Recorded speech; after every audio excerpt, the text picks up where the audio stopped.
Қайырлы күн, достар. Сіздермен бірге Слушаш. Бүгін сіздермен ачма булочкаларын дайындайтын боламыз. Видеоны міндетті түрде соңына дейін қарауды, каналға тіркеліп, лайк басып, комментарий жазуды ұмытпаңыздар. Және видеомен достарыңызбен бөлісіп қойыңыз. Булочкамызды дайындау үшін ең алдымен жылы суда дрожжымызды ерітіп, бөлме температурасында 8-10 минутқа қалдырамыз. Кейін бір жұмыртқамызды жарып, және де бір жұмыртқаның ақ уызын сары уызынан бөліп аламыз.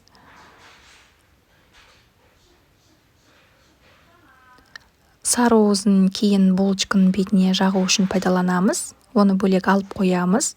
Және үстіне тұз, қантымызды салып, және де дәмі мен иісі жоқ сұйық майымызды қосып, барлығын біркелкі массаға келгенше араластырамыз. Барлық керекті заттардың құрамын және көлемін төменде описаниеда қалдыратын боламын. Сол жерден қарасаңыздар болады. Осылай жұмыртқамыз бен қантымыз біркелкі массаға келгенше жақсылап араластырамыз.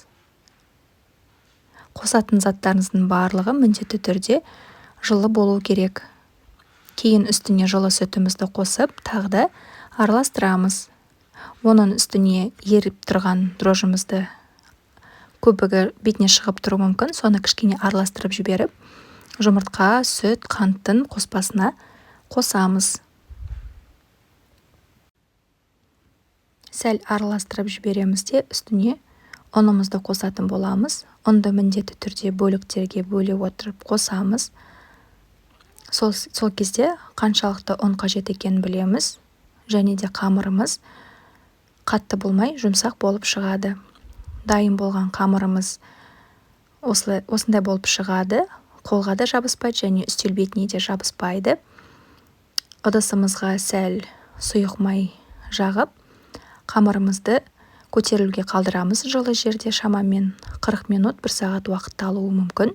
Бетін жауып қоямыз. Көтерілген қамырымыз міне осындай болып шықты. Енді қамырды илейтін боламыз. Үстелдің бетіне сұйық май жағып, қолдың көмегімен осылай қамырымызды жаямыз. Сіз оқтау қолдансаңыз да болады, немесе осылай қолмен жайып шығамыз. Жұқа етіп жайып шығамыз. Кейін үстіне еріп тұрған сары майымызды бөлме температурасында болу керек. Үстіне сұйық май қосып, қамырдың бетіне жаямыз. Осылай қасықтың көмегімен жағып шықтым. Сіздер қолмен жақсаңыз да болады, немесе арнайы щеткамен жағып шығуға болады. Осылай қамырдың барлық бетіне майымызды жағып шыққаннан кейін, қамырымызды осылай бүктеп, екіге бүктейміз. Дәл видеодағыдай етіп жасау керек. Және май жағамыз тағы да.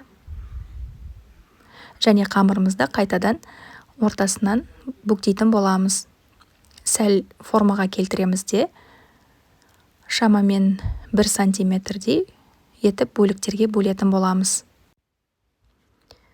Менде 8 бөлік шықты. Сіздерде одан көбірек немесе одан аз шығуы мүмкін. Барлығын видеодағыдай іс-әрекеттермен жасайтын болсаңыздар, сіздерде де міндетті түрде өте дәмді бәліштер шығатын болады. Мен 8 бөлікті тағы ортасынан бөлдім. Және осылай екі қолымызды сыртқа қарата айналдыру арқылы булочкаларымызды формаға келтіретін боламыз. Және оны дөңгелек етіп, екі жағын біріктіретін боламыз. Барлық булочкаларымызды осылай формаға келтіріп аламыз. Және міндетті түрде қызып тұрған пеште 200 градуста 45 минутта пісіретін боламыз. Оған дейін сары уызымызды барлық булочкалардың бетіне жағып шығамыз. Піскен күйінде міне булочкаларымыз осындай болып шығады. Бетіне манағы қалған сары майымызды жағып шығамыз. Сол кезде булочкаларымыз жұмсарып және жылтырайтын болады. Булочкалар өте дәмді болып шығады. Иісі де өте керемет. Міндетті түрде дайындап көріңіздер. Майымызды міндетті түрде ысы күйінде бірден жағып тастау керек. ортасынан бөлгенде міне булочкаларымыз осындай болады.